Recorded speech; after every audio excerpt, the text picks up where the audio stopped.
உண்டாகட்டும். இப்பொழுது கர்த்தருடைய வார்த்தைக்கு நேராக நாம் கடந்து போவோம். நல்லா கவனிங்க. இந்த வார்த்தை தான் நமக்கு ஆகாரம். ஆமா, சரீரத்துக்கு எப்படி ஆகாரம் தேவைப்படுகிறதோ ஆத்மாவுக்கு ஆவிக்குரிய வாழ்க்கைக்கு கர்த்தருடைய ஆராதனை நமக்கு தேவைப்படுகிறது.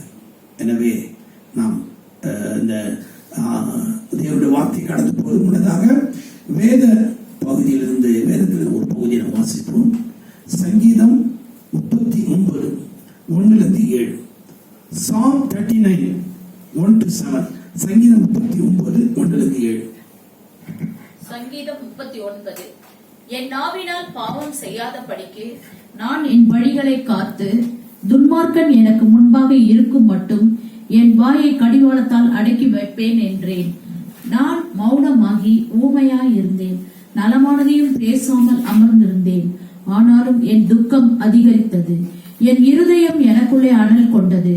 நான் தியானிக்கையில் அக்கினி மூண்டது. அப்பொழுது என் நாவினால் விண்ணப்பம் செய்தேன், கர்த்தாவே, நான் எவ்வளவாய் நிலையற்றவன் என்று உணரும்படி என் முடிவையும் என் நாட்களின் அளவு இவ்வளவு என்பதையும் எனக்கு தெரிவியும். இதோ என் நாட்களை 4 விரற்கடல் அளவாக்கினி. என் ஆயுசு உமது பார்வைக்கு இல்லாதது போல் இருக்கிறது. எந்த மனுஷனும் மாயையே என்பது நிச்சயம். வேஷமாகவே மனுஷன் திரிகிறான், விருதாவாகவே சஞ்சலப்படுகிறான், ஆஸ்தியை சேர்க்கிறான், யார் அதை வாரிக்கொள்வான் என்று அறியான். இப்போதும் ஆண்டவரே, நான் எதற்கு எதிர்பார்த்திருக்கிறேன், நீரே என் நம்பிக்கை. ஆமென். கர்த்தருடைய பரிசுத்த நாமத்துக்கு மகிமை உண்டாகட்டும். அருமையான கர்த்தர் பிள்ளைகளே, இந்த வாசித்த பகுதியில 3வது வசனத்துல என் இருதயம் எனக்குள்ளே அனல் கொண்டது, நான் தியானிக்கையில் அக்கினி மூண்டது. அப்பொழுது என் நாவினால் விண்ணப்பம் செய்தேன். நான் தியானிக்கையில் அக்கினி மூண்டது, நான் தியானிக்கையில் அக்கினி மூண்டது. அருமையான கர்த்தர் பிள்ளைகளை, நாம் எல்லாரும் கண்களை மூடுவோம். இந்த வசனத்துக்காக நாம் ஜெபிப்போம். ஆண்டவரே, உங்களுடைய வார்த்தை கொண்டு எங்களோடு பேசு. அடிமையை மறைத்து உடைய வார்த்தை வெளிப்படட்டும். இயேசுவின் நாமத்தில் பிதாவே, ஆமென். அருமையான கர்த்தருடைய பிள்ளைகளே, இன்னைக்கு நம்முடைய தியானிக்க போகிற தலைப்பு தான் தியானம், மெடிடேஷன். இன்னைக்கு வாழ்க்கையில தியானம் என்பது மிக முக்கியமான ஒன்று. தியானம் இல்லாதனால தான் நமக்கு ஞானம் வரல. தியானத்துல தான் நமக்கு ஞானம் பிறக்குது. அது நான் சொல்லல, வசனமே சொல்லு. அது மாத்திரமல்ல, அநேக பேர் இன்னைக்கு பல விதத்துல தியானம் பண்றாங்க. கர்த்தருடைய வார்த்தையை தவிர மற்ற இடங்கள்ல தியானம் பண்றாங்க. ஐப்புல நடக்கிறாங்க, தனிமையா உட்கார்ந்து இருக்கிறாங்க, தனியா சிந்திக்கிறாங்க. இப்படி பல வகையில தியானம் இருக்கு. ஆனால் வேதம் சொல்கிறது, அருமையான கர்த்தர் பிள்ளைகளை, சங்கீதம், என் இருதயம் எனக்குள்ளே அனல் கொண்டது, நான் தியானிக்கையில் அக்கினி மூண்டது. அப்பொழுது என் நாவினால் விண்ணப்பம் செய்தேன்.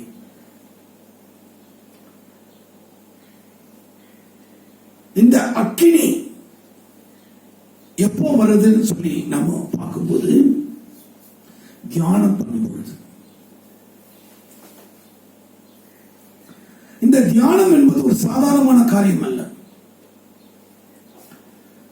நம்முடைய சிந்தனைகளை ஒருமுகப்படுத்துகிறது ஒன்று.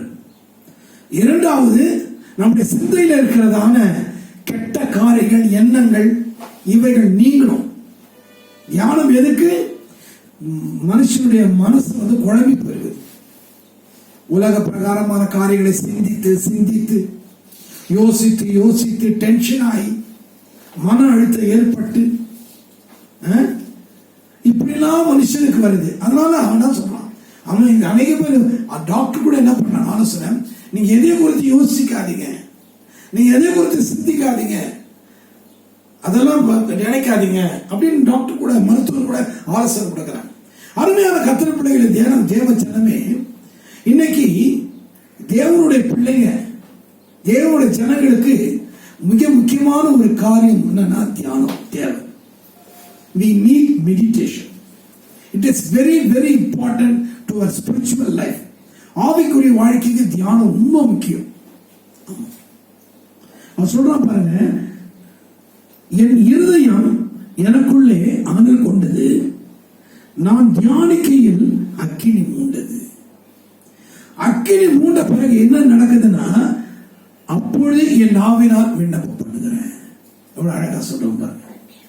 அக்கினி மூண்டது, நல்லா கவனிங்க. அக்கினி தியானிக்கும் போது ஃபயர் வருது. அதாவது ஃபயர் என்று சொல்லும் பொழுது ஒரு ஆவிக்குரிய ஒரு தியானம், சிந்தனையில ஒரு எழுச்சி, மனநிலையில ஒரு எழுச்சி, ஒரு மாற்றம் வருது. அப்படி வரும்பொழுது அவன் சொன்னான், அக்கினி வந்த பிறகு அவன் சொன்னான், நான் விண்ணப்பம் செய்தேன். அப்ப விண்ணப்பம் பண்ணும் பொழுது அவன் என்ன சொல்றான், தியானம் பொழுது அவனுக்கு கிடைச்ச ஒரு அனுபவத்தை சொல்றான் பாருங்க. கர்த்தாவே, நான் எவ்வளவாய் நிலையற்றவன் என்று உணரும்படி என் முடிவையும் என் நாட்களின் அளவு எவ்வளவு என்பதையும் எனக்கு தெரிவியும். அவன் தியானம் பண்ணும்போது கேட்கறான், தியானத்துல உருவாகுது, விண்ணப்பம் பண்றான், கேட்கறான், ஜெபிக்கிறான், ஆண்டவரத்துல ஜெபிக்கிறான், கேட்கறான். எப்ப கேட்கறான்? அவன் தியானம் பண்ணுகையில் அக்கினி வரும் பொழுது மெடிடேட் பண்றான். மெடிடேட் பண்ணும் பொழுது அவனுடைய சிந்தனையில ஒரு அனல் வருது, ஒரு அக்கினி வருது. அப்பதான் அவன் ஆண்டவரிடத்துல என்ன கேட்கணும்னு கேட்கறான். இப்ப நம்முடைய வாழ்க்கையில கூட எடுத்துக்கொள்ளுங்க, நல்லா கவனிங்க, இது கொஞ்சம் நல்லா ஆழமா யோசிச்சு பாருங்க. இந்த வசனம் கொஞ்சம் சாதாரணமான ஒரு வசனம் அல்ல, இது கொஞ்சம் டீப்பா நீங்க போனாதான் இதனுடைய தாற்பயம் உங்களுக்கு தெரியும். ஆமா, இல்லைன்னா தெரியாது. கொஞ்சம் டீப்பா போகணும். தியானம் பண்ணும் பொழுதுதான் நமக்கு சில காரியங்களை பேச தோணுது, சில காரியங்களை கேட்க தோணுது, சில காரியங்களை அறிந்து கொள்ள தோணுது, சில காரியங்கள் நமக்கு வெளிப்படுது. Because of meditation. நல்லா கவனிக்கும். இன்னைக்கு எவ்வளவு செய்தி நம்ம கேட்கிறோம். இன்னைக்கு பாத்தீங்கன்னா ஆன்லைன் எவ்வளவோ கத்துடைய பிள்ளைங்க எவ்வளவோ செய்தி கேட்கிறாங்க. ஆனா இன்னைக்கு நான் பெருமைக்கு சொல்லல, இன்னைக்கு கத்துடைய பிள்ளைகளுக்கு தேவையான ஒரு செய்தி இந்த நாளில், இந்த இக்கட்டான ஒரு நேரத்தில் தியானம் ரொம்ப முக்கியம். இன்னைக்கு லாக்டவுன் பாத்தீங்கன்னா அது ஒரு வகையில் நமக்கு தியானத்துக்கு ரொம்ப ஒரு ஆசீர்வாதமா அமைஞ்சு போச்சு. லாக்டவுன், ஆமா, குவாரண்டைன், இதெல்லாம் நமக்கு தியானத்துக்கு ஒரு ஒரு அதாவது சொல்ல தியானத்துக்கு ஒரு நல்ல ஒரு சூழ்நிலை. வெளிமா எப்ப பார்த்தாலும் ஓடிக்கிட்டு இருக்கும். Always running, working, speaking, talking, eating, drinking, எல்லாம் குடிச்சுக்கிட்டு ஆடிக்கிட்டு ஓடிக்கிட்டு இருக்கும். Always we are doing. But what about meditation? நீ என்ன தியானிக்கிற, என்ன தியானிச்ச, அந்த தியானிக்கிற நீ என்ன கத்துக்கிட்ட, what you have learned when you are meditating. நீ தியானிக்கும் போது என்ன கத்துக்கிட்ட? நீ முதல்ல தியானிக்கிறோமா? ஃபர்ஸ்ட் ஆஃப் ஆல் இன்னைக்கு மனுஷனுக்கு தியானம் இல்லாதனால தான் டென்ஷன், போராட்டம், கோபங்கள், எரிச்சல்கள், சண்டைகள் தாறுமாறாகுது. பாருங்க, சங்கீதக்காரன் சொல்றான், நான் தியானிக்கையில் அனல் மூண்டது, என் இருதயம் எனக்குள்ள தியானிக்கையில் அக்கினி மூண்டது. அப்பொழுது என் நாவினால் விண்ணப்பம் செய்கிறேன். விண்ணப்பம் அவன் கேட்கிறான், கர்த்தாவே, நான் எவ்வளவாய் நிலையற்றவன் என்று உணரும்படி என் முடிவையும் என் நாட்களில் அளவு இவ்வளவு என்பது எனக்கு தெரியும். கேட்கலாம், என் முடிவு எப்படிப்பட்ட முடிவு எனக்கு சொல்லணும், எனது நாட்களை என்னும் அறிவை எனக்கு தாரும் என்று சங்கீத 90 வாசிக்கணும். அவன் தியானிக்கையில் அக்கினி மூடுது. அப்படி மூடும் போது வாயை திறந்து விண்ணப்பம் பண்றான், கேட்கலாம், ஆண்டவரே என் நாட்கள் எவ்வளவு, ஆமா, என் முடிவு எப்படிப்பட்டது, ஆமா, என்னை குறித்து என்ன நினைச்சிருக்கிறேன், என் வாழ்க்கை எப்படி போக போகுது கேட்கலாம். கேட்டுக்கனா அவன் சொல்லிட்டு, அவனுக்கு இதோ என் நாட்களை 4 விரற்கடைகள் ஆக்கினேன், என் ஆயுசு உமது பார்வைக்கு இல்லாதது போல இருக்கிறது, எந்த மனுஷனும் வாய் என்பது நிச்சயம். வந்துட்டாங்களா? நல்லா கவனிங்க. இப்ப கீழே பாருங்க, நான் எவ்வளவாய் நிலையற்றவன் உணரும், என் முடிவு எனக்கு சொன்னோம், என் நாட்களின் அளவு இவ்வளவு என்பது தெரியும். கேட்கறான். கேட்ட பிறகு ஒரு பதில் வருது பாருங்க. இதோ என் நாட்களை 4 விடக்கடை ஆக்கினேன், என் ஆயுசு உடைய பார்வைக்கு இல்லாதது போல இருக்கிறது. எந்த மனுஷனுமாய சொல்லிட்டு கீழே சொல்றான், வேஷமாகவே மனுஷன் திரிகிறான், விருதாவாகவே சஞ்சலப்படுகிறான், ஆசை சேர்க்கிறான், யார் அதை மாறிக்கொள்வான் என்று அனுவன். இப்போதும் ஆண்டவரே, நான் எனக்கு எதற்கு எதிர்பார்த்த நீரே என் நம்பிக்கை. இவ்வளவு எப்போ பேசுறான்? After meditation. இந்த வார்த்தை எப்போ வருது? தியானிக்கையில் அக்கினி மூடும் பொழுது அப்போ அவன் ஆண்டவரத்துல கேட்கணும், என் நாட்களை பத்தி சொல்லணும் ஆண்டவரை, என் முடிவை பத்தி சொல்லணும், ஆமா என்னுடைய நிலைமை பத்தி சொல்லணும் சொல்லி கேட்டுட்டு ஒரு வெளிச்சம் வருது, அவனுக்கு ஒரு வெளிப்பாடு வருது, ஒரு முடிவு போறான். என்னை நாட்களை 4 விடைகளாக்கினேன், என் ஆயுசு உடைய பாதைக்கு இல்லாதது போல இருக்கிறது. எந்த மனுஷன் மாய வேஷமாக தெரியாம வாசிக்கலாம்.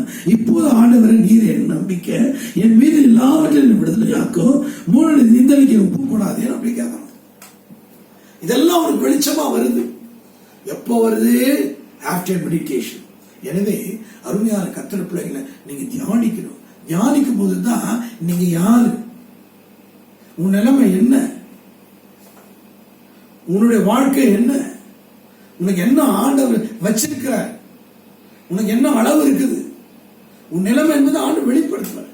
பாருங்க, மழை எடுத்துட்டார் சொல்றான், 4 இடையில ஆக்கினி வேஷமா மனுஷன் தீருதான், நீரே என் நம்பிக்கை. நீங்க அந்த சங்கீத வாசித்து பாருங்க, ஆண்டவர் வெளிப்படுத்துற காரியத்தை. எப்போ வருது இந்த வெளிப்பாடு? எப்போ இந்த ரெவலேஷன் வருது? After meditation. அவன் தியானம் பண்ண பிறகு, தியானம் சாதாரண காரியம் இல்லை, நடக்க போகிற காரியம். இனி நடக்க போகிற காரியம் உனக்கு ஒரு வரம் ஆண்டு சொல்லுவார்.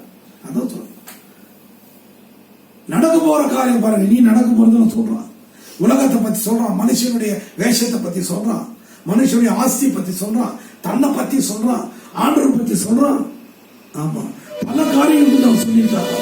எப்போ தியானிக்க இன்னும் நிறைய இருக்குது. இது மாத்திரம் இல்ல, சங்கீதத்துல பல பகுதிகளில் பாத்தீங்கன்னா அவன் தியானத்தினால்தான் அநேக வெளிச்சங்கள் வெளிப்பாடுகள் கிடைச்சது. தியானிக்கும் போதுதான் அந்த வானங்களை பத்தி பேசுறான், பூமியை பத்தி பேசுறான், ஆண்டவர் உண்டாக்குன கரங்களை, அவருடைய கரத்தின் கிரியங்களை பத்தி பேசுறான், மனுஷனுடைய கற்பத்தை குறித்து பேசுறான், கற்பத்தில் மனுஷன் எப்படி உருவாகிற குறித்து பேசுறான். இதெல்லாம் யார்? அவன் டாக்டருக்கா படிச்சிருக்கான், MBBS படிச்சிருக்கான், இல்ல சைக்காலஜிக்கலா படிச்சிருக்கான், எதுவுமே படிக்கல. ஒரு ஆடு வைக்கிறவன், சாதாரண ஒரு ஆடு வைக்கிறவன், உனக்கு எப்படி இவ்வளவு ஞானம் வந்தது? சங்கீதம் 19 எடுத்து வாசிங்க. வானங்கள் தேவனுடைய மகிமையை வெளிப்படுத்துது, ஆகாவினுடைய கரவின் கிரியை அறிவிக்கிறது, பகலுக்கு பகல் வார்த்தைகள், இதெல்லாம் எங்க வந்தது? படிச்ச பெரிய விஞ்ஞானி ஞானி கூட அவனை சொல்ல முடியாது. சாதாரண ஒரு ஆடு மேய்க்கிறவன், ஒரு மேய்ப்பன், அவன் சொல்ற காரியம் பார்த்தீங்கன்னா ஆச்சரியமா இருக்கும். வானத்தை பத்தி, பூமியை பத்தி, சமுத்திரத்தை பத்தி, பூமியின் கடையாளர்களை பத்தி, ஆண்டவரை பத்தி, அவருடைய சட்டைகளை குறித்து, அவர் பறந்து போகிற குறித்து, அவருடைய எல்லாத்துக்கும் மேல அவர் சிலுவை பாடுகளை குறித்து 22 எடுத்து பாருங்க. சங்கீதம் 22 அப்படியே சிலுவை அப்படியே உரிச்சு வைக்கும். இது எங்க கிடைச்சது? எங்க போய் எந்த புத்தகத்தை படிச்சான்? நம்ம தான் பைபிள் ரெஃபரன்ஸ் வச்சிருக்கோம், பல பைபிளை பார்த்து பரட்டுறோம், பல புத்தகங்கள் வாக்கிக்கிறோம், பல செய்திகளை கேட்கிறோம். ஆனால் அவனுக்கு எப்படி இந்த ஞானம் வந்துச்சு? தியானிக்கையில். அருமையான meditation is very important for us. தியானிக்கும் பொழுது அநேக ரகசியங்கள் ஏற்படும். ஆமா, வெளிச்சம் வரும், தரிசனங்கள் வரும், ஞானம் வெளிப்படும்.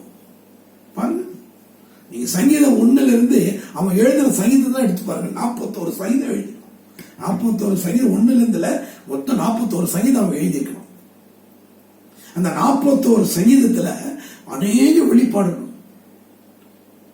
தேசத்தை குறித்து, வானங்களை குறித்து, பூமியை குறித்து, சூரியனை குறித்து, நட்சத்திரங்களை குறித்து, கிரகங்களை குறித்து, என்ன மாதிரி வெளிப்பாடு யாருக்குமே கிடைக்காது. அவனுக்கு பிறந்தவன் தான் சாலமோன். எப்படி இருப்பான்? ஞானி. வேதத்தில் ஆதி ஆகமத்திலிருந்து வெளிப்படுத்த விசேஷம் நிறைய பேர் சொல்லியிருக்கிறார். இருந்தாலும் தாவீதுக்கு இருக்கிற வெளிப்பாடு பயங்கரமான வெளிப்பாடு. யோவானுக்கு கூட வெளிப்பாடு வந்திருக்குது.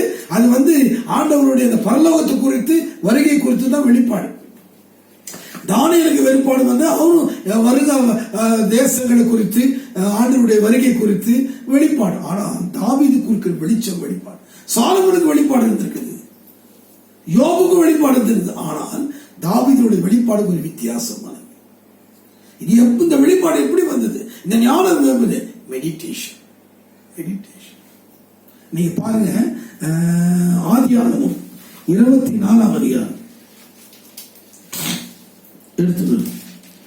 63 ஆதியாகமம். இங்க ஒரு தியானத்தை பார்க்கணும். ஆதியாகமம் 28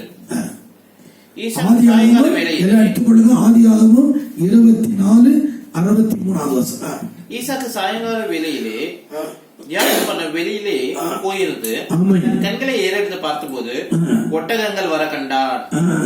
போதும்.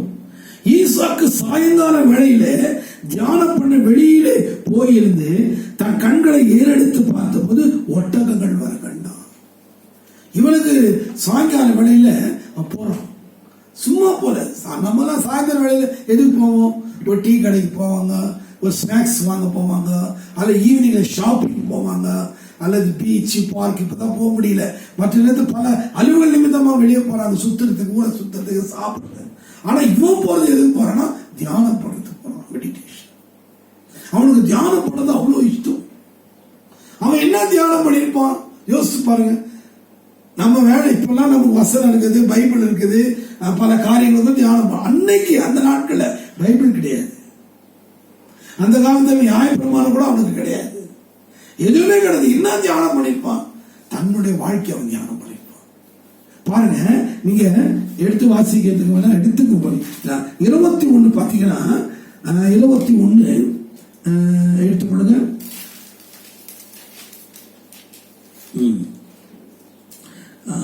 5ஆம் வசனம் வாசிங்க. தன் குமாரனாகிய ஈசாக்கு பிறந்த போது ஆபிரகாம் 100 வயதா இருந்தார். அப்பொழுது சாராள் தேவன் என்னை நகைக்க பண்ணினார், இதை கேட்கிற யாவரும் என்னோட கூட நகைப்பார்கள். அவன் அதை தியானிச்சிருப்பான். 21 வந்து தன்னுடைய பிறப்பு விருத்த சேர்ந்து கொண்டு வர போறாங்க. 21 என்ன தியானம் பண்ணிருப்பான்? அவன் நடந்தது 20 அவன் பிறந்த, எங்க அப்பா 100 வயசுல நான் பிறந்தேன், எப்படி ஆண்டு பிறக்க வச்சிருப்பாரு. அவனுக்கு அண்ணன் ஒண்ணு இருந்தான், இஸ்மவேல், ஆகாருக்கு பிறந்தது. யோசிச்சு பாருங்க, தன்னனை குறித்து, ஒரு அடிமை பெண்ணுக்கு பிறந்த ஒரு இஸ்மவேலை குறித்து, தான் 100 வயசுல பிறந்தது குறித்து, அப்பா வயசானவங்க, அம்மா வயசானவங்க, இந்த சூழ்நிலையில நான் பிறந்த கர்த்தருடைய அந்த அற்புதத்தை, கர்த்தருடைய அதிசயத்தை, அந்த கர்த்தருடைய ஞானத்தை தியானம் பண்ண. 22 நீங்க பாத்தீங்கன்னா அது அதோட ஆசீர்வாதமா இருக்கு. பாருங்க 22 பாத்தீங்கன்னா அவங்க என்ன பண்றான் வாசிங்க. 22 7ஆம் வசனம் வாசிங்க. அப்பொழுது ஈசாக்கு தன் தகப்பனாகிய ஆபிரகாமை நோக்கி என் தகப்பனே, அதற்கு அவன் என் மகனே இதோ இருக்கிறேன் என்றான். அப்பொழுது அவன் இதோ நெருப்பும் கட்டையும் இருக்கிறது, தகன பலிக்கு ஆட்டுக்குட்டி எங்கே என்றார். அதற்கு ஆபிரகாம் என் மகனே, தேவன் நமக்கு தகன பலிக்கான ஆட்டுக்குட்டியை பார்த்துக் கொள்வார் என்றார். அப்புறம் இருவரும் கூடி போய் தேவன் அவனுக்கு சொல்லியிருந்த இடத்துக்கு வந்தார்.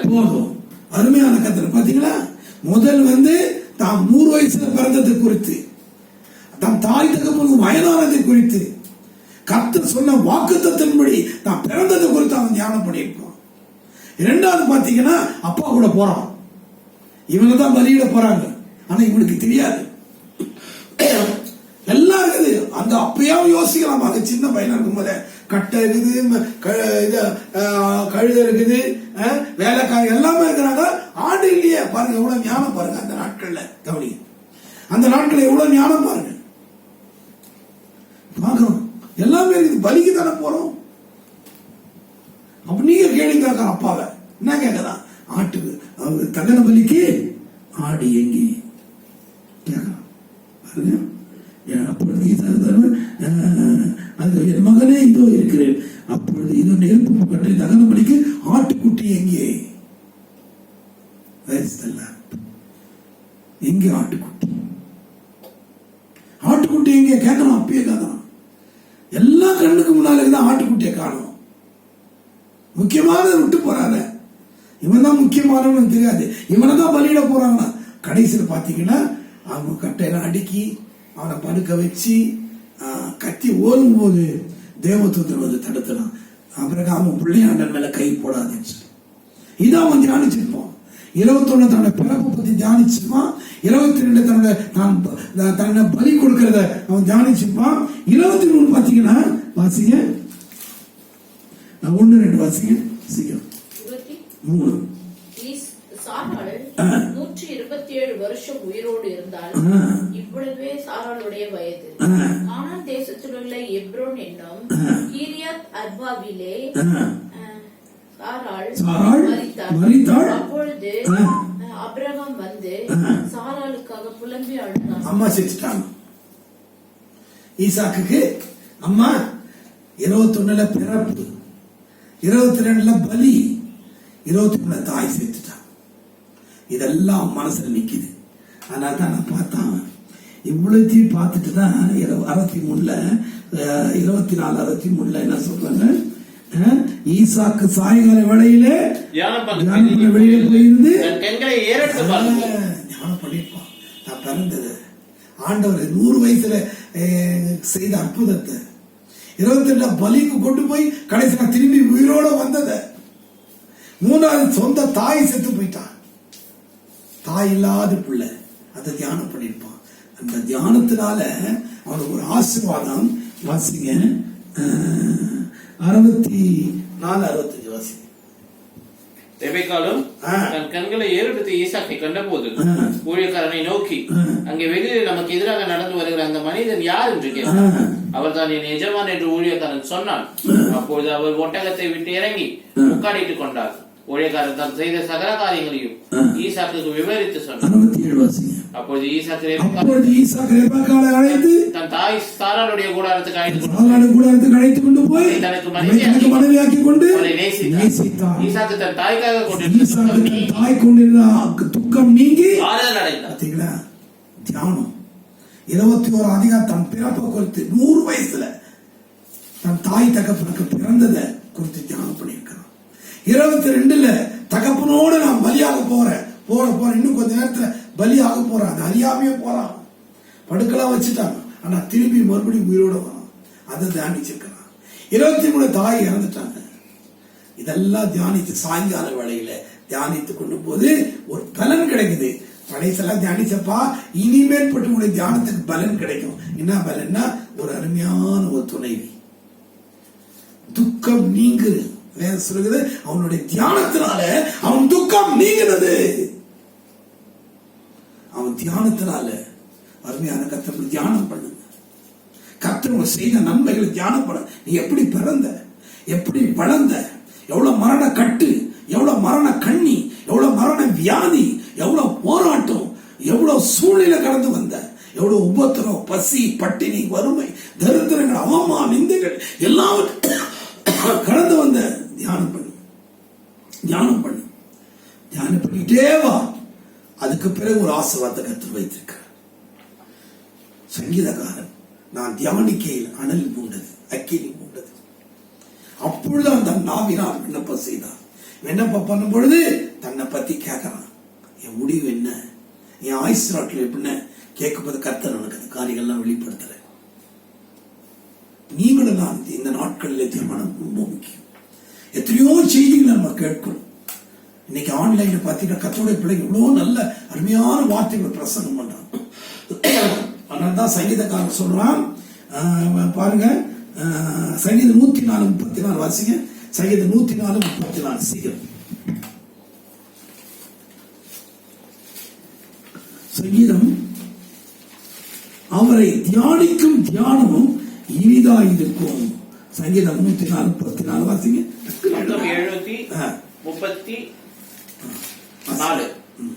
104 தம்முடைய தூதர்களை காற்றுகள், நான் அவரை தியானிக்கும் தியானம் இனிதாயிருக்கும். அவரை தியானிக்கும் தியானம் சொல்றான். அவரை தியானி, இயேசுவே உம்மை தியானிதா உள்ளம் காரியுமே, கண்ணார உம்மை காணுங்க பரமானந்தமே. இயேசுவே உம்மை தியானிதா உள்ளம் காரியுமே, கண்ணார உம்மை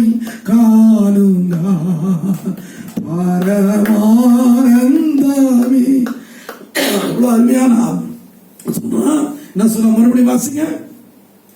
அவரை தியானிக்கும் தியானம் இனிதாயிருக்கும். அவரை தியானிக்கும். எப்படி இனிமை வருது? அந்த இனிமை எப்படி வருது யோசிச்சு பாருங்க. இன்னைக்கு சில பேருடைய நினைவுகள் இன்பமா இருக்கும். அப்படியே யோசிச்சுட்டு இருப்போம். யாரையோ குறித்து யோசிச்சுட்டு இருப்போம். எதை குறித்தோ யோசிச்சுட்டு இருப்போம். என்ன யோசிக்கிற அப்படி தட்டுவாங்க. யாரை குறித்து யோசிச்சிருக்கிற அப்படின்னு கேட்பாங்க. கிண்டலா கேட்பாங்க.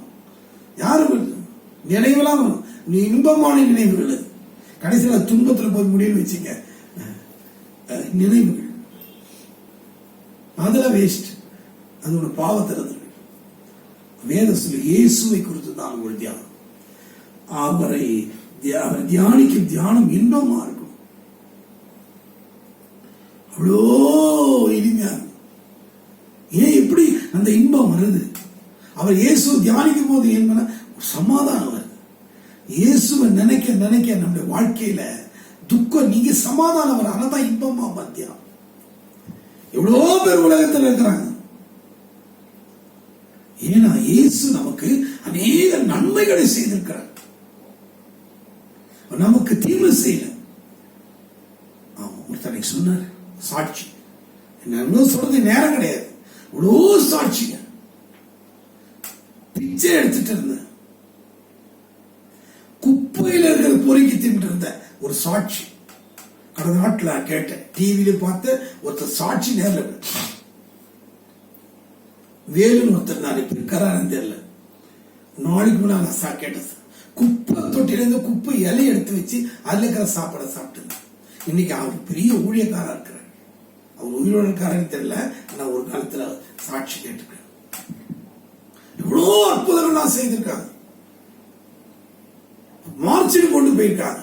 மார்ச்சுக்கு கொண்டு போயிட்டு அதுக்கப்புறம் அங்க உயிர் வந்திருக்கிறது. உயிரோட வந்திருக்கிறாங்க. இப்போ இருக்கிறாங்க. இன்னும் எவ்வளவு காரியங்கள் இருக்குது. அதனால யாராலும் செய்ய முடியாது. அதெல்லாம் நினைச்சு பார்த்தா அது இன்பமா இருக்கும். ஆண்டவர் செய்த நன்மைகளை எங்கேயோ இருந்தார். அதுதான் சொல்றான் தாவீது. ஆட்டுக்கு ஆட மேய்ச்சிட்டு இருந்தேன். சவுலுக்கு ராஜா, கோலியாத் இருக்கிறான் பெலிஸ்தர்ல. இனி எத்தனையோ போர் வீரர்களா இருக்கிறாங்க. ஒண்ணுமே இல்லாத என்ன கொண்டு போய் ஒரு 5 கூழாங்கல் எடுத்துன்னு போயிட்டு நிக்க வச்சு கோலியாத்தை விழ வச்சாரு. அந்த தியானம் இனிதான் இருக்கும். சிங்கம் வந்தது, கரடி வந்தது, அடிச்சு கொண்டு போட பலன் கொடுத்தால அது இன்பமா இருக்கும். சவுல் என்ன தோத்திட்டு வந்தான் கொலை செய்ய போய். எங்க போனாலும் என்ன தோத்திட்டு வந்தான். ஆனா கடைசியில சவுல் என்கிட்ட மாட்டிக்கலாம். அந்த தியானம் இன்பமா இருக்கும்.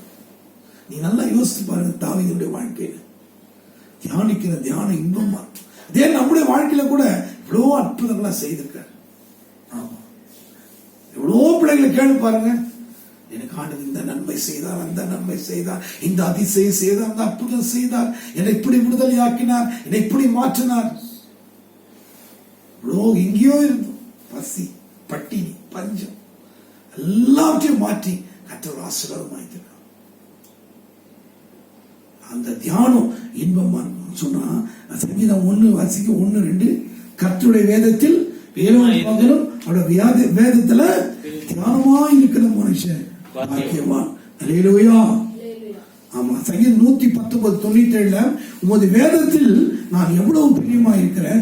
நாள் முழுவதும் அது தியானம். வேதம் சில பேருக்கு சில புஸ்தகங்களை வாசித்துட்டே இருப்பாங்க.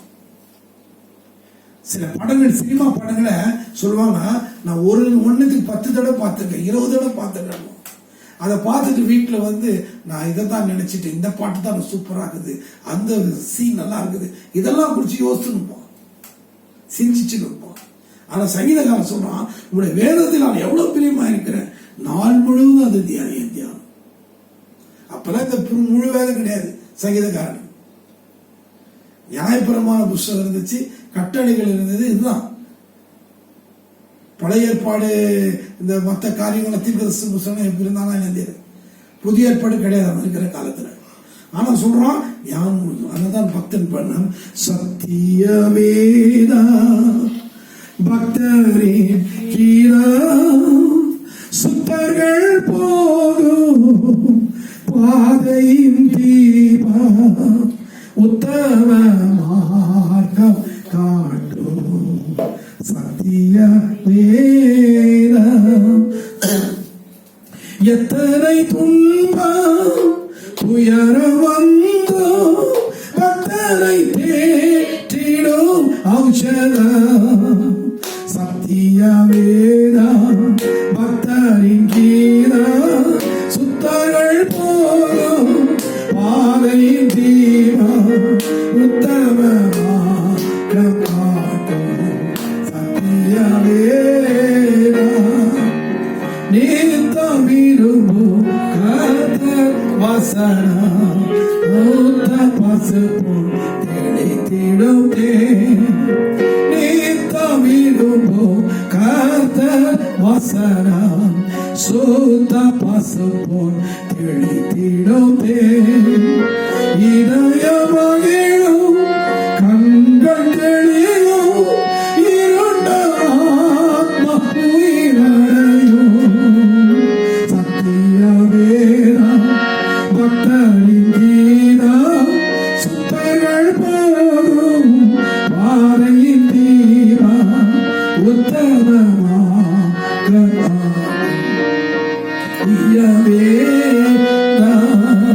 வேதைகளிடம் ஞானம் அருளும் வேத புத்தகம் வைத்தாரோ இரவும் பகலும் இதனின் தியானம் இறைவை தாங்கும் தனிமையிலோ இரவும் பகலும் இதனின் தியானம் இறைவை தாங்கும் தனிமையிலோ சத்திய வேதா பக்தரின் கீதா சுத்தர்கள் போகும் பாதையின் தீவா உத்தமமாக காட்டும் சத்திய வேதா வானம் பகலும் பூமி அழியும் வேத வசனம் நிலைத்திருக்கும் பரம வேதம் எனது செல்வம் பரமசம் நிதம் அருளும் சத்திய வேதா பக்தரின் கீதா சுத்தர்கள் போகும் பாதையின் தீவா உத்தமமாக காட்டும் தீய வேதா. ஹல்லேலூயா. பார்த்தீங்கன்னா அவ்வளவு அழகா சொல்லணும்.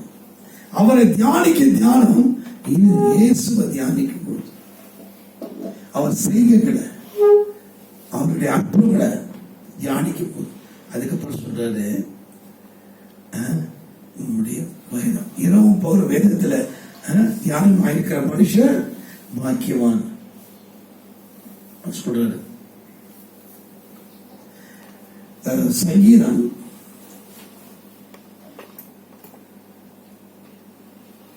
119 148 வாசிங்க. 119 148 ஒரு அருமையான உம்முடைய வசனத்தை தியானிக்கும்படி குறித்த ஜாமங்களுக்கு முன்னே என் கண்கள் விழித்துக் கொள்ளும். உம்முடைய வசனத்தை தியானிக்கும்படிக்கு குறித்த ஜாமங்களுக்கு முன்னே கண்கள் விழித்துக் கொள்ளும். அந்த தாவீதுக்கு பரலோகத்தை குறித்து, வானத்தை குறித்து, பூமி குறித்து, அவருடைய கரத்தின் கிரியைகளை குறித்து, ஆகாயத்தை குறித்து, வானமண்டலம் குறித்து, நட்சத்திரம் குறித்து, கிரகங்களை குறித்து, தாயின் கற்பத்திலே உருவாகிற விதத்தை குறித்து, இதெல்லாம் அவனுக்கு இந்த ஞானம், இந்த வெளிச்சம் எப்படி வந்ததுன்னா சொல்றான், நம்முடைய வசனத்தை தியானிக்கும்படி குறித்த ஜாமங்களுக்கு முன்னே என் கண்கள் நம்ம விழித்துக் கொள்ளும். ஆமா, வசனம் தியானிக்க தியானிக்க தியானிக்க வெளிப்பாடுகள், வெளிச்சங்கள், ரகசியங்கள், தீர்க்க தரிசனங்கள் எல்லாம் வெளியாகும். அதுதான் தியானம் ரொம்ப முக்கியம். வசனத்தை கேட்கறது பெருசல்ல, இவ்வளோ செய்தி கேட்கலாம், ஆனா எந்த அளவுக்கு தியானிக்கணும். மாடு கூட என்ன பண்ண தெரியுமா, எல்லாம் சாப்பிட்டுட்டு தனியா உட்காந்து என்ன பண்ணுது, அசை போட்டு அப்படியே அசைச்சு போட்டு சாப்பிட்டு ஆகாரத்தை அசை போட்டுக்கிட்டே இருக்கும். அது போலதான் கிறிஸ்தவனை கர்த்தருடைய பிள்ளைகளை என்ன பண்ணும், ஒவ்வொரு நாளும் தியானிக்கிற வசனங்களை தியானிக்கணும். இன்னைக்கு நம்ம மெயினா எதுக்கு முக்கியத்துவம் பாட்டுகளுக்கு தான், பாடல் தான் அல்ல, பாடல் மியூசிக் இதுக்கு தான் முக்கியத்துவம். நல்லது, பாடுங்க, மியூசிக் வாசிங்க, எல்லாம் பண்ணுங்க. ஆனா வசனம், what about the word of God, what about the meditation? கர்த்தருடைய வார்த்தை குறித்து நம்ம என்ன பண்றோம்? அவருடைய வசனத்தை குறித்து என்ன தியானிக்கிறோம்? என்ன தியானிச்சோம்? என்ன தியானிக்க போறோம்? ஒரு வசனம் எடுத்துட்டு தியானிக்கணும். சொல்றேன், அவரை தியானம் எளிமையாயிரும். வசனத்தை தியானிக்கும்படிக்கு நீங்க குறித்த ஜாமங்களுக்கு முன்னே என் கண்கள் விழித்துக் கொள்ளும். அவ்வளோ வாஞ்சியா இருக்கும். ஆமா, அந்த வசனம் நினைச்சாலுமே தூக்கம் வரல. இன்னைக்கு கால் எழுதி இதை தியானிக்க போகிறேன், இது யோசிக்க போறேன், இதை சிந்திக்க போறேன், இதை குறித்த ரகசியங்களை அறிந்து கொள்ள போறேன். அப்படி ஒரு வாஞ்சி அவனுக்குள்ள நான் தான் அவன் கண்ணு, இல்லைன்னா தூக்கம் வந்துகிட்டே இருக்கும். சில பேர் எழுந்திருக்காத காரணம், கர்த்தருடைய பிள்ளைங்க ஜெபிக்க முடியல, என்னால எழுந்திருக்க முடியல, காரணம் தியானம் இல்லை. தியானிக்கணும்னு ஒரு எண்ணம் இருந்துச்சுன்னா, கர்த்தருடைய வசனத்தை தியானிக்கணும், யோசிக்கணும், சிந்திக்கணும், ஆராய்ந்து பார்க்கணும் அப்படின்னு ஒரு எண்ணம் இருந்தா நமக்கு தூக்கம் வராது. சில பேர் பாருங்க, காலேஜ்ல எக்ஸாம், ஸ்கூல் காலேஜ் எக்ஸாம் படிப்பாங்க, நைட்டே தீர்மானம் பண்ணிடுவான், நாளை காலையில் எழுந்த உடனே இந்த சப்ஜெக்ட் படிக்கணும், இந்த தியரி படிக்கணும், இந்த பிராக்டிக்கல் பண்ணி பார்க்கணும், அதை பண்ணணும், இதை பண்ணணும். நைட்ல அப்படியே அதை நினைச்சுக்கிட்டே படிப்பான். காலை எப்போ விடியும், சீக்கிரம் அலாரம் வச்சு எழுந்து அல்லது சீக்கிரமா எழுந்து அந்த சப்ஜெக்ட் எடுத்து, இது முக்கியமான கொஸ்டின், இது வரப்போது உடனே நைட்டே யோசிக்கிறான். அப்படியே படிப்பு, நாளைக்கு பரீட்சை, ஆனா இதை கொஞ்சம் தியானிச்சு பார்ப்போம், இதை கொஞ்சம் படிச்சு பார்ப்போம், இதை கொஞ்சம் தரவு பண்ணுவோம், ரெஃப்ரெஷ் பண்ணுவோம் அப்படின்னு சொல்லி அது முன்கூட்டி யோசிக்கிறோம். உலக பிரகாரம் படிப்பு, உலக பிரகாரம் ஒரு கல்வி, இதை குறித்து தானே நமக்கு ஒரு வெளிப்பாடு, ஒரு அறிந்து கொள்ள ஒரு தாகல். ஆனா what about the word of God? தேவ வசனத்தை குறித்து என்ன விழிச்சு நமக்கு ஞானம் பண்ணு. நான் படிக்கல, எனக்கு பைபிள் படிக்க தெரியாது அப்படின்லாம் சொல்லி தப்பிக்க முடியாது. வசனத்துக்கு ஒரு வசனம் தியானிக்கல, எத்தனை வசனம் கேட்கறீங்க? அந்த எத்தனையோ வசனம் கேட்கறீங்க. நீங்க படிக்க தெரியலனா கூட, எழுத படிக்க தெரியல, வசன காதல படிக்கல, எத்தனை வசனம் கூட ஞாபகம் இருக்கு. சபையில கேட்கறீங்க, பல இடங்கள்ல கேட்கறீங்க. அந்த வசனத்தை வச்சே நீங்க தியானம் பண்ணுங்களேன். ஒரே வசனம் படிக்கிறதுக்கு பைபிள் படிக்கணும், தெரிஞ்சுக்கணும் அப்படின்னு ரெண்டாவது கேட்ட வசனத்தை தியானம் பண்ணுங்க. தன் பாவங்களை மறைக்கிறவன் வாழ்வனை மட்டான், அதை அறிக்கை செய்து விட்டு விடுகிறவனோ இறக்கப்பெறணும். வசனம் தெரியல உங்களுக்கு, ஒரு பேச்சுக்கு சொல்றேன். அந்த வசனத்தை தியானிச்சு பாருங்க, அவ்வளோ ரகசியம் வெளிப்படும். எனவே அருமையான கர்த்தருடைய நேரம் கடந்து போய்விடுது. இந்த வசனத்தை சொல்லி நான் முடிக்கலான்னு இருக்கிறேன். சங்கீதம் 119:99 வாசிங்க. சங்கீதம் 119:99. சங்கீதம் 119 பக்கம் 748 99. உம்முடைய சாட்சிகள் என் தியானமா இருக்கிறபடியால் எனக்கு போதித்தவர்கள் எல்லாரிலும் அறிவுள்ளவனாய் இருக்கிறேன். நம்முடைய சாட்சிகள் என்ன சொல்லுங்க? எனக்கு தியானமா இருக்கிறபடினாலே எனக்கு போதித்தவர்கள் எல்லாரிலும், எல்லாரும் காட்டிலும் நான் அப்படி இருக்கேன், அறிவுள்ளவனாய் இருக்கிறேன். எவனும் போதிக்க வேண்டிய அவசியம் இல்லை. No need to preach. அவருடைய சாட்சியை தியானிக்கும் போதே அவன் அறிவு வந்துருது, அவனுக்கு நாலேஜ் வந்துருது. அவனுக்கு போதித்தவனை காட்டிலும் அவன் பெரிய ஆயிடான். அப்ப லெக்சரர், ப்ரொஃபஸர் அப்படி ஆயிடான். அவனுக்கு எவ்வளவு பேர் போதிச்சிருக்காங்க. ஆனா அதை விட பெரிய ஒரு அனுபவம் என்ன தெரியுமா? மற்றவன் போதிச்சு கத்துக்கிறத விட, அந்த டீச் பண்ணி கத்துக்கிறத விட, மற்ற சொல்லி கொடுத்து கத்துக்கிறத விட, தியானிக்கும் போது நீ ப்ரொஃபஸரா மாறிடுற, நீ பெரிய ஸ்காலரா மாறிடுற. அப்படிதான் சொல்லுது. உங்களுடைய சாட்சிகள் எனக்கு எப்படி இருக்கிறது? தியானமா இருக்கிறது. போதித்து எல்லா காட்டிலும் பெரிய ஆளா மாறிடலாம். அப்படின்னா சாட்சி. வாசிக்க மத்திய 9:31. சீக்கிரம் மத்திய 9:31. இன்னைக்கு வசனம் நம்ம தியானத்துக்கு தான் முக்கியமான காரியம். எத்தனையோ ஆசீர்வாதமான செய்தி கேட்கலாம், ஆனா வசனத்தை குறித்து ஒரு அறிவு வேணும். 9:30 பக்கம் 14 பக்கம் 9:39 இல்லையே, 31. அவர்களோ புறப்பட்டு தேசம் எங்கும் அவருடைய கீர்த்தியை பிரசித்தம் பண்ணினார்கள். அவர்கள் புறப்பட்டு போகையில் பிசாசை பிடித்த ஊமையான ஒரு மனுஷனை அவரிடத்தில் கொண்டு வந்து உடனே அவருடைய கண்கள் திறக்கப்பட்டது. இதை ஒருவரும் அறியாதபடிக்கு எச்சரிக்கையா இருங்கள் என்று இயேசு அவர்களுக்கு கண்டிப்பாய் கட்டளையிட்டார். அவர்களோ புறப்பட்டு தேசம் எங்கும் அவருடைய கீர்த்தியை பிரசித்தம் பண்ணினார்கள். ஒரு அல்லேலூயா சொல்லுங்க.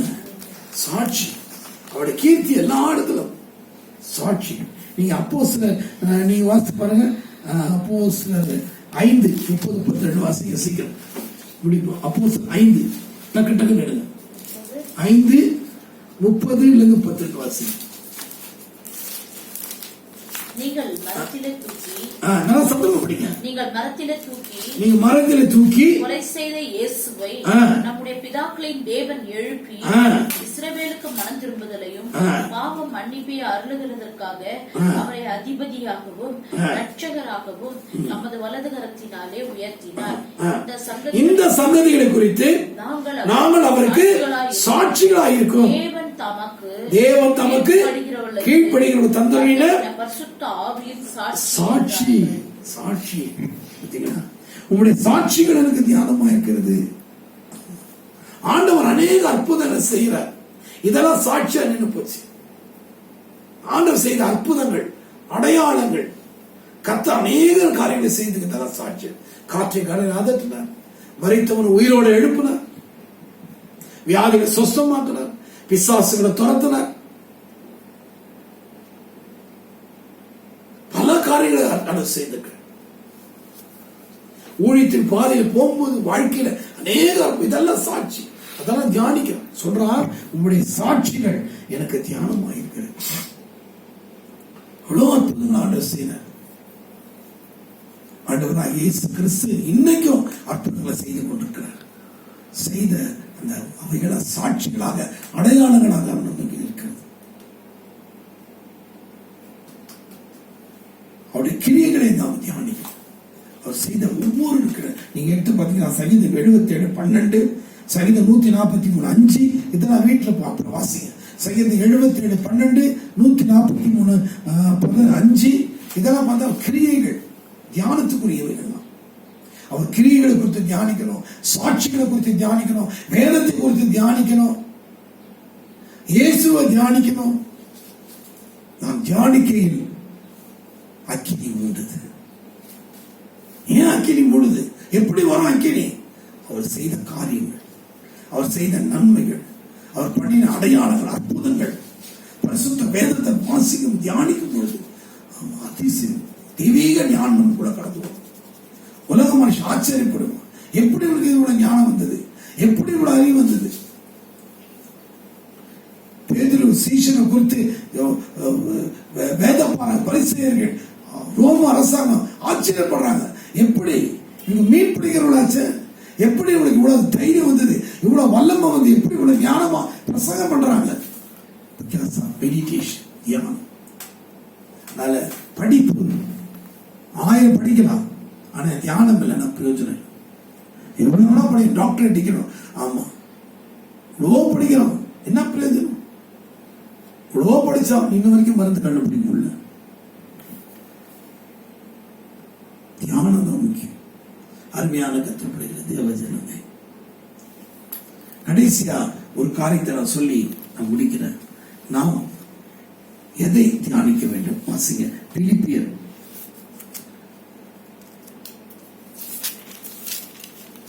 4:8. சீக்கிரம் பிலிப்பியர் 4:8 சீக்கிரம் முடிவு. பிலிப்பியர் போல் எழுதின பிலிப்பியர் 4:8. அருமையான பக்கம் 273. கடைசியாக சகோதரரே உண்மையுள்ளவைகள் எவைகளோ, ஒழுக்கமுள்ளவைகள் எவைகளோ, நீதியுள்ளவைகள் எவைகளோ, கற்புள்ளவைகள் எவைகளோ, அன்புள்ளவைகள் எவைகளோ, நற்கீர்த்தியுள்ளவைகள் எவைகளோ, புண்ணியம் எதுவோ, புகழ் எதுவோ அவைகளையே சிந்தித்துக் கொண்டிருங்க. இதான் தியானம் பண்ண. கடைசியாக சகோதரரே உண்மையுள்ளவைகள் எவைகளோ, உண்மையுள்ளவர்களை தியானி. ஆமா, உண்மையுள்ள தியானிச்சா நீ உண்மையை பேசுவ. ஒழுக்கமுள்ளவைகள் எவைகளும் ஒழுக்கத்தை தியானம் பண்ணுங்க, நீங்க ஒழுக்கமா நடந்து கொள்ளுங்க. அப்புறம் நீதியுள்ளவைகள் எவைகளும் நீதியை உள்ளவரை தியானிச்சு பாருங்க, அநீதி உங்ககிட்ட வராது, அநியாயம் செய்ய மாட்டீங்க. கற்புள்ளவைகள் எவைகளும் கற்புள்ளவைகள்னா நீங்க உண்மையா பரிசுத்தமா நடந்துப்பீங்க, எல்லாருக்கும் உண்மையா நடந்துப்பீங்க, கணவனுக்கு மனைவிக்கு பிள்ளைகள் உண்மையா இருந்துப்பீங்க. அன்புள்ளவைகள் எவைகளும் அன்புள்ளவரை தியானிச்சீங்களா வம்பு வராது, அன்புதான் வரும். நற்கீர்த்தியுள்ளவைகள் எவைகளும் நற்கீர்த்தினா நல்ல புகழ கொடுக்கக்கூடியது, அதை தியானம் பண்ணுங்க. தேவையில்லாத காரியங்களை எதிர்பார்க்க மாட்டீங்க. புண்ணியம் எதுவோ புண்ணியத்தை தியானம் பண்ணுங்க. ஆமா. அப்புறம் புகழ் ஆண்டு நாமத்துக்கு மகிமையான இதெல்லாம் தியானம் பண்ணி பாருங்க, உங்க வாழ்க்கை ஆசீர்வாதமா. இவைகள் மூலமாக வாழ்க்கையில சமாதானம் இருக்கும், நிம்மதி இருக்கும். எப்போ பார்த்தா அவன் இந்த பண்ணா, அவன் அதை பண்ணா, அவன் இதை பேசுறான், அவன் அதை பேசுறான், அவன் இப்படி செய்தான், அவன் அப்படி செய்தான், அவன் இப்படி பண்றான், அவன் அதை பண்றான், தீமையான காரியங்களையே யோசிச்சுட்டு இருந்தா, தியானிச்சுட்டு இருந்தா நம்ம வாழ்க்கை கெட்டு குட்டிச்சோறான். நல்ல பவுல் பிலிப்பியருக்கு எழுதின நிருபத்து 4ஆம் அதிகாரம் 8ஆம் வசனம், அதே நீங்கள் ஆண்டு வீண் சிந்தனைகளை வெறுத்து உங்களுடைய வேதத்துல நான் பிரியமாக இருக்கிறேன். அருமையான கர்த்தர், நான் தொட முடியும். யோசு வீண் சிந்தனைகளை வெறுத்து உங்களுடைய வேதத்துல நான் பிரியமாக இருக்கிறேன்.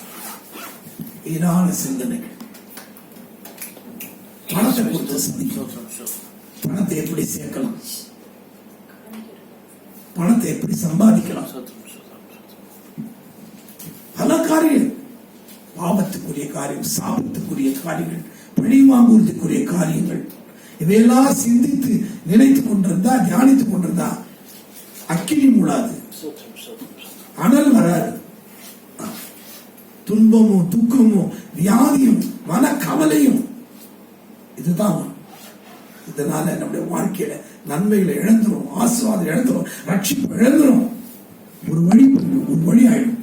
எனவே புண்ணியம் எதுவோ, புகழ் எதுவோ, உண்மை உள்ளவர்களோ, நீதி உள்ளவர்களையோ, நற்கீர்த்தி உள்ளவைகளோ, கற்புள்ளவைகளோ, அன்புள்ளவைகளோ, இவையெல்லாம் சேர்ந்து தியானித்து வீராசிரியர்கள் நான் தியானிக்கையில் அக்கினி மூண்டது. அப்பொழுது என் நாவினால் விண்ணப்பம் செய்ய கண்களை மூடும்.